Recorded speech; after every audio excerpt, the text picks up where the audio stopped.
the tragic murder of Loretta Saunders. In the serene town of Happy Valley Goose Bay, Newfoundland and Labrador, a young Inuk woman named Loretta Saunders was born on August 25, 1987.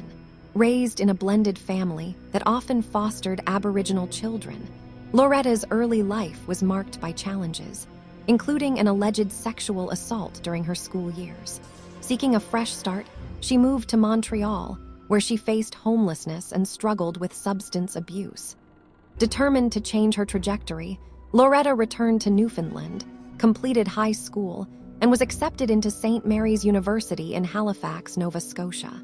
At university, Loretta pursued criminology, focusing her honors thesis on missing and murdered Indigenous women and girls in Canada. Her passion for justice was evident, and she aspired to attend law school after graduation. To support herself financially, Loretta rented out her apartment to a couple, Blake Leggett and Victoria Henneberry. Unbeknownst to her, this decision would have fatal consequences. On February 13, 2014, Loretta was last seen alive. Her family grew concerned after receiving uncharacteristic text messages from her phone and reported her missing on February 17. Investigations led authorities to her 2000 Toyota Celica, found in Harrow, Ontario, in the possession of Leggett and Henneberry. The couple had fled the province, using Loretta's car and bank cards, and even sent deceptive messages from her phone to mislead her loved ones. Tragically, on February 26, Loretta's body was discovered in a hockey bag on the side of the Trans-Canada Highway near Salisbury, New Brunswick. Autopsy reports revealed she had been strangled, with evidence of asphyxiation and defensive wounds.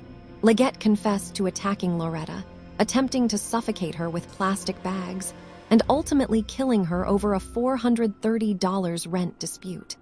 Henneberry admitted to assisting in covering up the crime. Both were charged and pleaded guilty.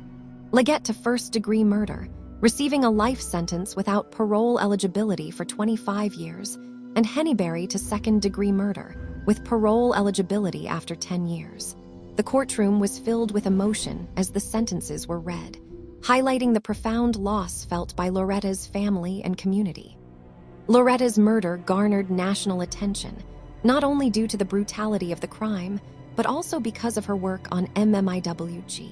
Her death became a catalyst for the AM I Next campaign, initiated by her cousin Holly Jarrett, advocating for a national inquiry into the disproportionate violence faced by Indigenous women in Canada.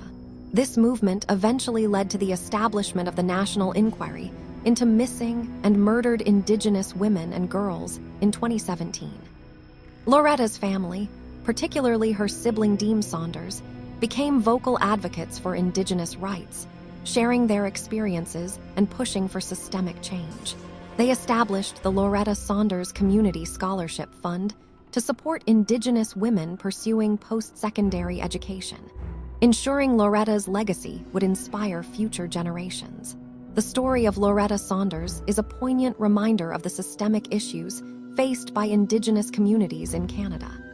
Her dedication to shedding light on the plight of missing and murdered Indigenous women, and the tragic irony of her own fate, underscores the urgent need for societal change. As we remember Loretta, we must also commit to addressing the injustices that continue to affect Indigenous peoples across the nation.